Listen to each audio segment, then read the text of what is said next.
Okay, so you want to own a movie theater. Screens on the wall, seats bolted to the floor, a ticket booth glowing out front on a Friday night. Simple business. Here's the part that never makes the marquee. The largest theater chain on earth nearly ran out of road in 2020, and the movies were not what pulled it back from the edge. Cash did. Landlord negotiations did. Then, in 2021, strangers on the internet helped turn a struggling cinema chain into a meme stock, giving AMC a way to raise money while the business underneath it was still bleeding.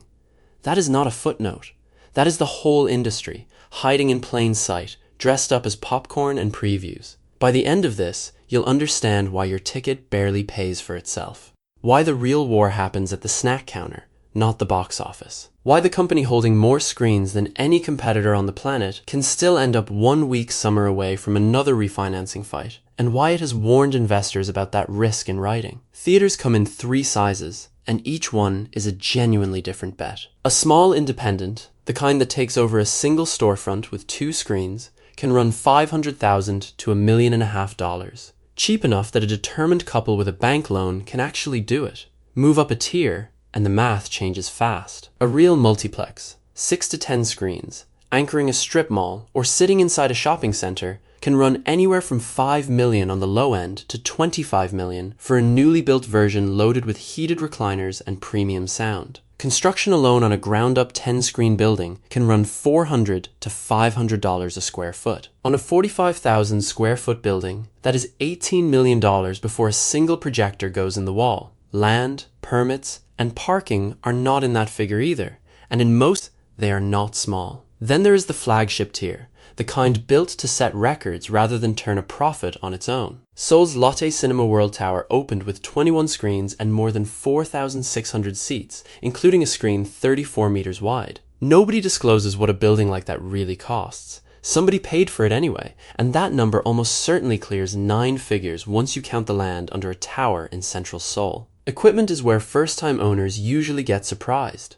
A single laser projector can run tens of thousands of dollars, and high-end systems can push far higher. Multiply that across 10 screens, then add premium sound, recliners, servers, screen systems, automation, lobby build-out, signage, kitchens, bathrooms, and insurance. Suddenly the building itself looks like the easy part. Want the format that actually sells today's premium tickets? IMAX installations can run into the millions, and chains keep installing them anyway, because premium formats give theaters one of the few levers they still control: higher spend per customer.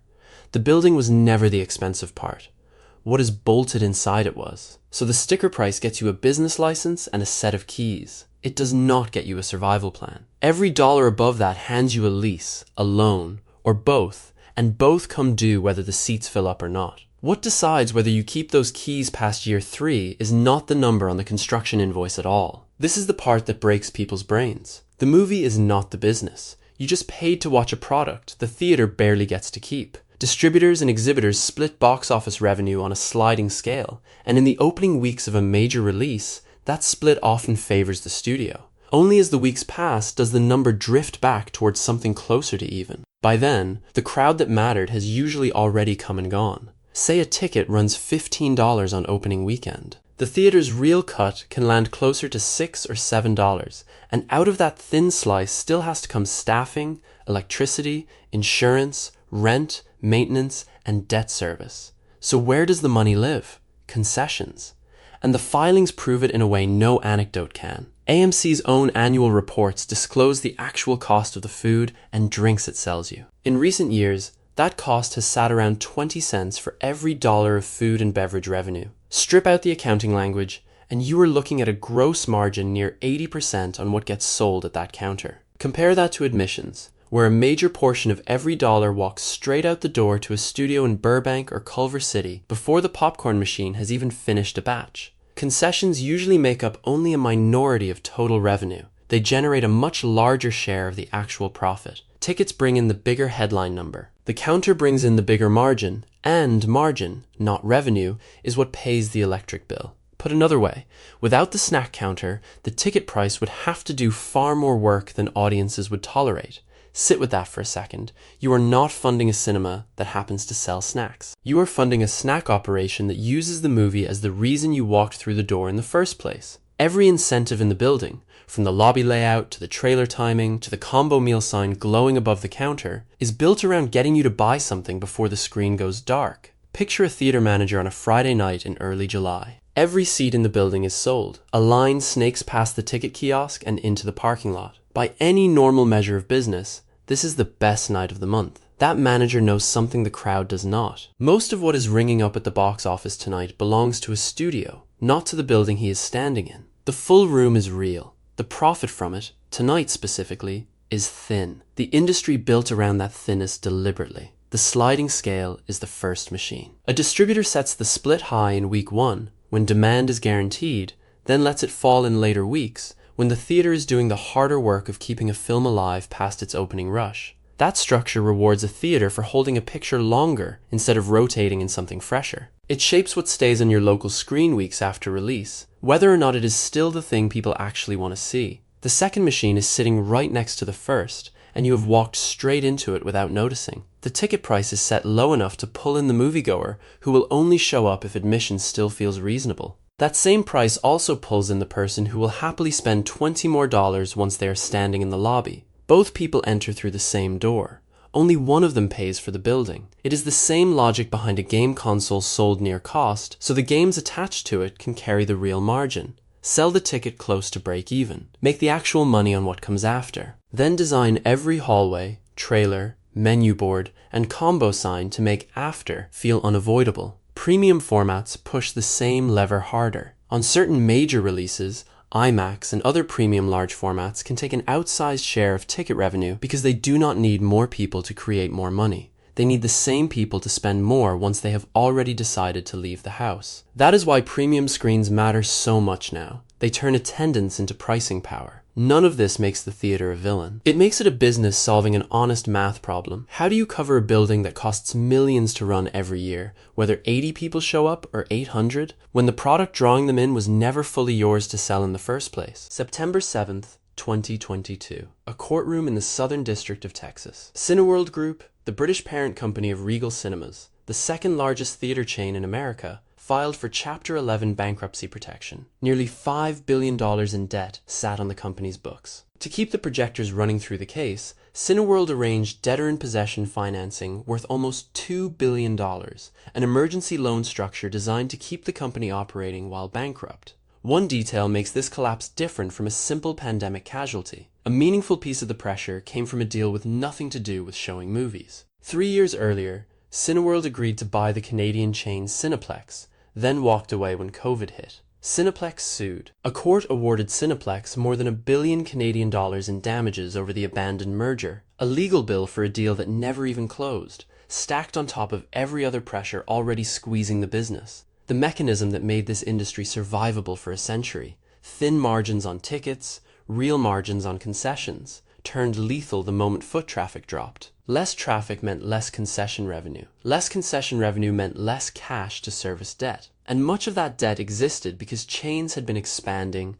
upgrading, refinancing, and surviving the years when nobody was legally allowed inside a theater at all. Landlords felt the pain quickly. Regal leased dozens of properties from EPR Properties, a real estate investment trust, and the bankruptcy forced those leases into restructuring. A national chain, built on a model that had worked for 100 years, was now negotiating theater rent like a tenant with too many bills and not enough cash. This was not one bad decision by one reckless executive. It was the ordinary architecture of the business, doing exactly what it was built to do, just running in reverse. The same low-margin ticket, the same debt-financed expansion, the same bet that people would keep walking through the lobby long enough to buy something at the counter. All of it worked beautifully for decades. Then it stopped working in the space of 18 brutal months. Regal was not alone in that courtroom era. Pacific Theatres shut down permanently rather than reopen. Alamo Drafthouse filed its own Chapter 11. Different chains, different regions,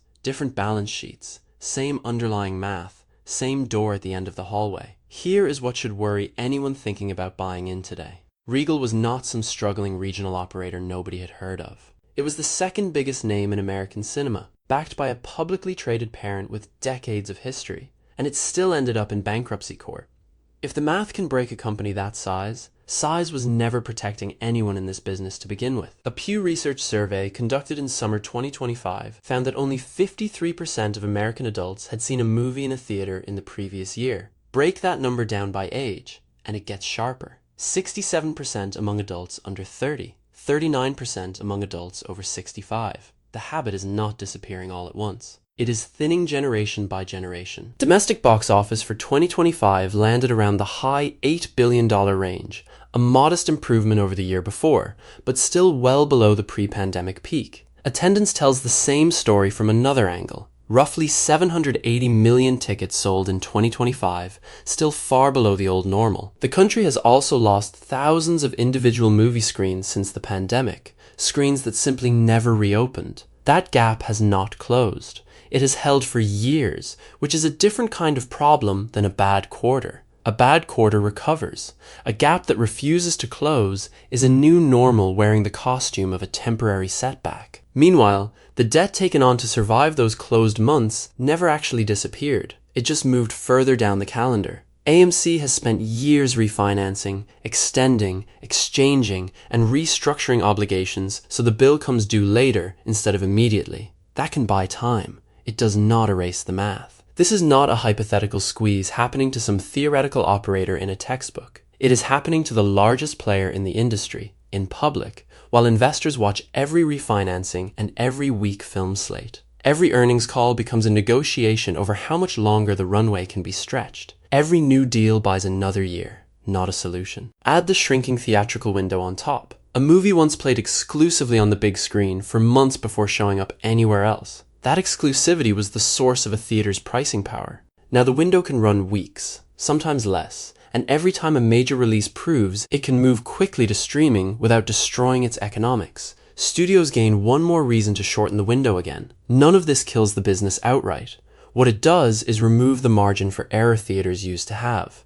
A soft summer used to be forgettable. With this debt load, a soft summer can be the difference between refinancing again and not being able to. A small independent theater with no debt and cheap rent can quietly clear a real profit this year. The biggest chain on earth, carrying billions in obligations, can lose money in the same 12 months selling the exact same popcorn, same margins, same movie. Opposite outcome. The number that decides which one you become was never on the construction invoice, and it is not waiting in next quarter's box office report either. It is sitting in a lease agreement somewhere, already signed, that nobody in this video has read yet.